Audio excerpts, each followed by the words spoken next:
This is WRFM on 98.2. A little something for the weekend. Joining me on the show today is the star of one of my all-time favourite horrors, Andrew Divoff, who played Wes Craven's Wishmaster. So thank you so much for joining me today. Oh, you're very welcome, Rita. Thanks for having me. Well, firstly, whenever we see you on the big or small screen, you're generally playing the bad guy. So is this a conscious decision, or is it just down to the scripts you'd be offered? By now it seems become a conscious decision. I'll tell you, I played a fellow actor friend. We were talking. He asked me. He said, "So do you enjoy the bad guys? You prefer that to the good guys?" And we were just talking, sharing notes, and essentially in a nutshell, my comment was, I've played two good guys roles, and I really have never been so bored on set as that. I mean, it was they were in quote unquote sort of decent little movies, in their own. But I prefer playing the antagonist, no question about that. More fun. Yeah. And then you would be best known for playing the Djinn in Wishmaster 1 and 2. How long had you to sit in makeup for that transformation? Wishmaster, it progressed. Wishmaster, the first one was, I think the first time we put it on, it was about 2.5 hours, 3 hours, and about an hour and a half, hour and 45 to come off, because it came off in pieces. It was built, I believe the Fates itself had 8 seams, 8 pieces that were seamed into that one cowl, which was the Djinn's head, and that's what was the most time intensive. But the reason for all of those pieces going together was so that the mask would be able to articulate a lot better. Mm-hmm. The new generations of masks and so forth have really sort of make the original Djinn mask just sort of out of the Stone Age, if you will. Nevertheless, brilliant sculpting work. Garrett Immel worked with along with Robert Kurtzman on that, and it was just it was a blast. And thank you for remembering. I do have a very soft spot in my heart for it, project. And if you don't mind me asking, you weren't in part 3 or 4. Why was that? No, I wasn't. We started to talk about it originally, and it seemed everything was a go and in earnest to do a solid number 3. And from the very outset, my whole point was that it should go to the next level. It should have specials in it that where the fans are just agog and looking at it and thinking, how the heck did they do that? I didn't see that in that third draft, a couple of drafts. Now, a friend and I wrote a third draft, and that was, I guess, code for it doesn't have a chance in hell. Is when you hear people you're having a meeting with, when the principal in that meeting says, "Now, so is this the script you go with? Now, why the hell would I have written it and spent the time if it weren't?" So anyway, we didn't agree on that. I agreed to stick around and see if we couldn't cobble something together for number 3. The budget came in, and it was just, I thought, really low. It would leave the fans wanting as far as the specials. And then, surprise of surprises, I came to find that that budget that I was quoted for the third issue was actually going to go to 3 and 4. Yeah. So now yet again, another sort of a division, geometric, algebraic division of a budget that was small to begin with, and so I just didn't feel good about it. Well, I think for everybody, Wishmaster is part 1 and 2. Personally now, part 3, I lasted 28 minutes and turned it off, because it's like when they remade Nightmare on Elm Street. Robert Englund is Freddy, absolutely, and you are the Djinn. Well, thank you so much. That's a very sweet compliment, and interesting, curious that you would mention. Robert and I. He was, of course, he did participate in the Wishmaster, but I did sort of catch up with him and get a chance to see what a great person he was and how very articulate he is when he goes to these shows and can sort of talk trans genres about, comedy, horror, etc., and sort of tie it all together. It's wonderful to watch him do that. But yeah, you're absolutely right. Robert is Freddy, no question about it. And the other great thing about Wishmaster was all the cameos in it. You had Kane Hodder and all from Friday the 13th. It was great to see all the familiar faces there. Yeah, and they were all great, very supportive of the new monster on the block, as it were. Had a great time, had a real fun time with them. So appearing in a cult horror movie like that, I'm sure you get lots of convention invites. I do. I don't. I haven't done so many of them recently. I've been fairly busy with work, and I'm an artist as well. I paint and I sculpt, so I'm starting to put a little more time into that. And so I haven't done a whole lot of shows. My preference would be to do them certainly outside California, but more than that, perhaps in Ireland someday, perhaps European shows. I like doing those.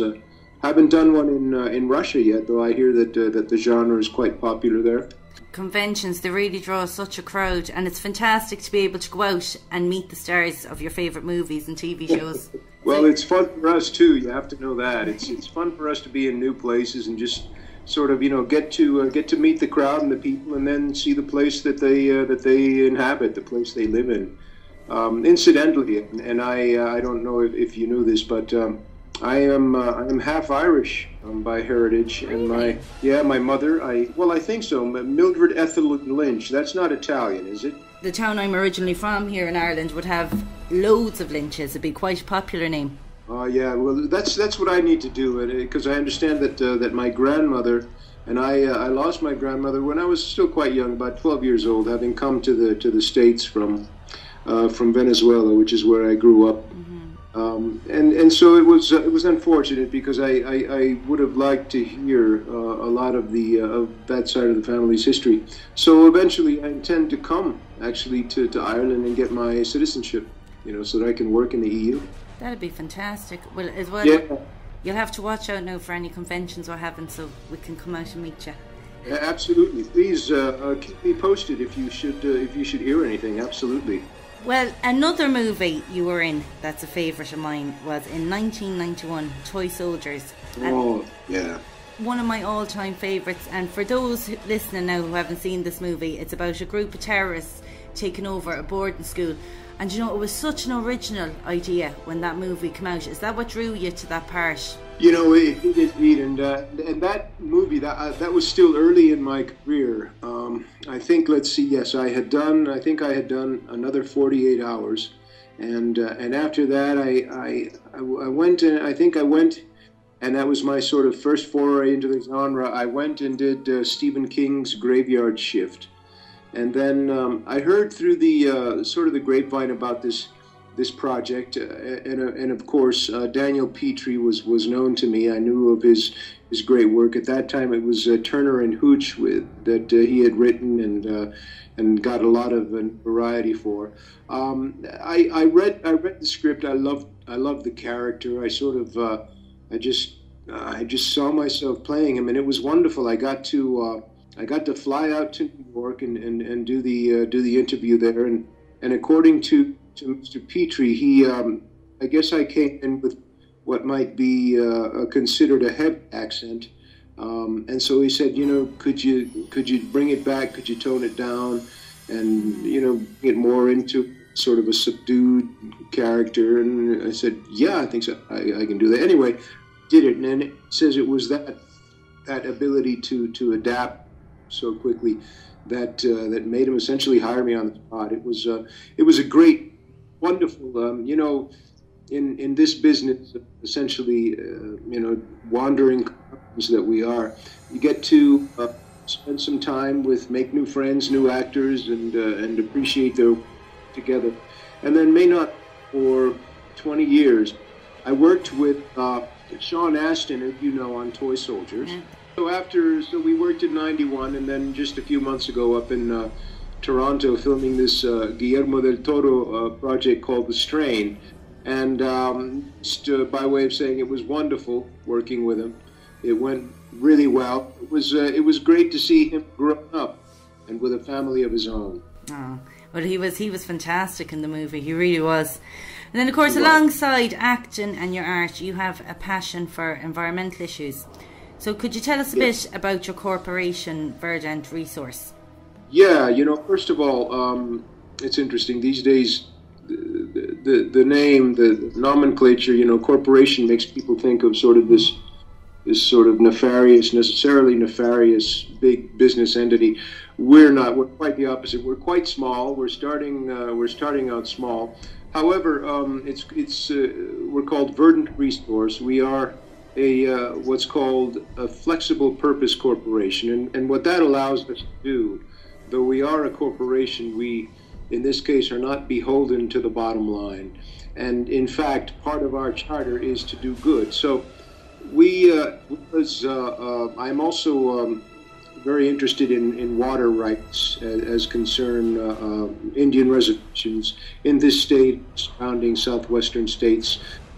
So I own a small water company with two other gentlemen, one of whom invented a pump called the McLean pump. Mm-hmm. It's all viewable. If you go to vertresource.com, it's all viewable there. We have a little film on there, and essentially our goal, and we're not talking about the next 2 years or the next 5. I'm thinking 20th century out. Mm-hmm. We want people a new way of farming. The adage, the axiom that says you give a man a fish, you feed him a day, you teach him a fish, and essentially you change his life. So we want to teach a new way of fishing, as it were. And once you see my little film that I produced there on the subject, I think you'll get it. And so we're moving, but believe me, into us seems ultra slow, but certainly surely. And we're moving ahead. These issues do concern, especially water in the Southwest. As you know, this is we are now going through quite a drought. And I'm quite an outdoorsman too. I love to do my hiking when the season's right. And right now I'm skiing, but we essentially have no snow in the San Bernardino Mountains where I live. Yeah. So it's quite, come May, if this continues, we will be, there's no question about it, worried about the wildfires. So that's it's an ever-present threat, and you're very much we're literally in the forest here. So we just by virtue of waking up, we're already thinking ecologically, if you will, and green, and we see how the droughts and how the plagues affect our ecology, and we're looking for ways to sort of help with that, Well, I think it's fantastic when a celebrity uses their status to, raise awareness on issues like that. Well, I appreciate that, and I appreciate the pat on the back. Truth of it is, I'm really quite an antsy person. I need to be doing something, and right now really isn't the time to be out in the yard, sort of cutting new pathways out there. So I like to keep myself busy, and I must say I feel that this is an honorable effort. I feel quite good about it, and I feel very good about talking to new friends about it too, and spreading the word on it. So thank you for bringing it up. No problem at all. Well, another fact people might know about you is that you speak 8 languages. Yes. Now, yeah. How long did it take you to master so many? Well, it's funny you say that and ask. Well, it's really taken my whole life. I'll tell you, when I was born and grew up in Venezuela. My father was a wildcatter. He went down there looking for oil, having come, he being Russian, an old Russian family, and having sort of had his own diaspora, leaving the Crimea. He was born in 1917 in Yalta on the Black Sea, in the Summer Palace, as a matter of fact. And his mother took him to China, on a train. He was born January 12th of 1917. So they could see what was brewing. They left. He ended up in Venezuela wildcatting for a company called Exxon.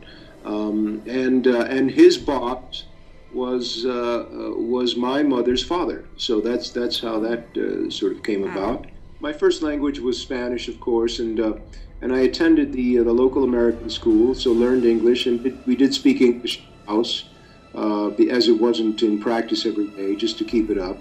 And oddly, when I came to the States, I was ready to and should have gone into the fifth grade, and I had a conversation with the gentleman who was the principal of the school, and based on an accent that he heard, and I'm told by friends that that back then I did have an accent.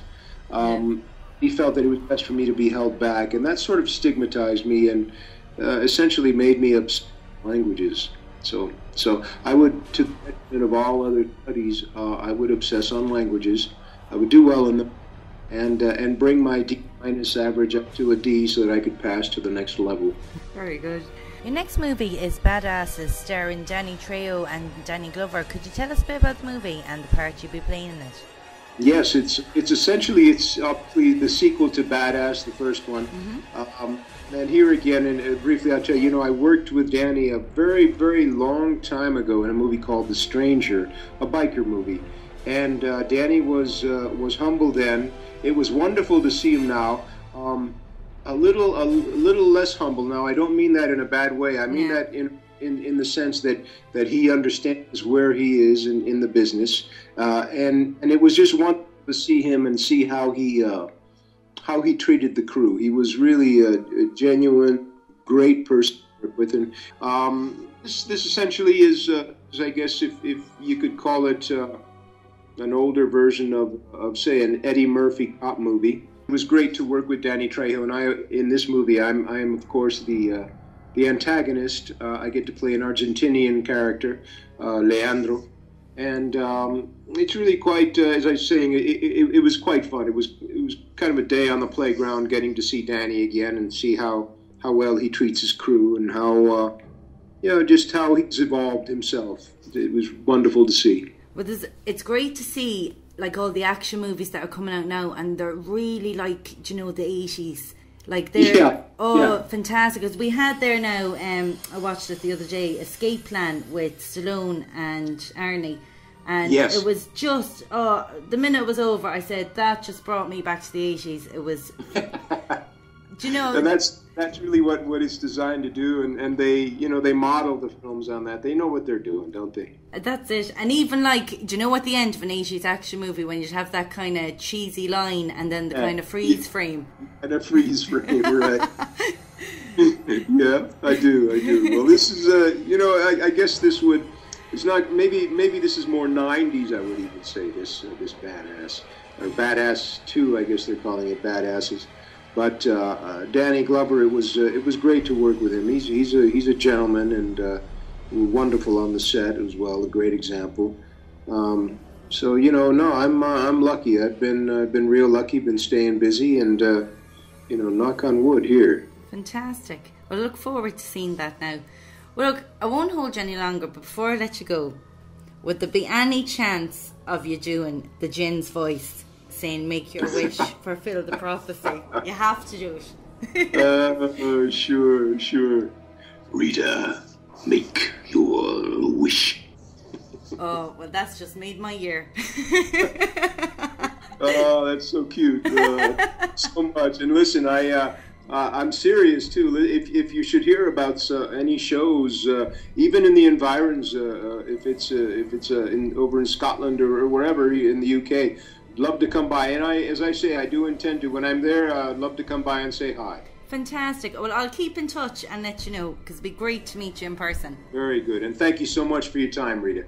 Please, tell your fans that I send them my best wishes. I will. Thank you so much. I really, really appreciate it. Thank you. You take care.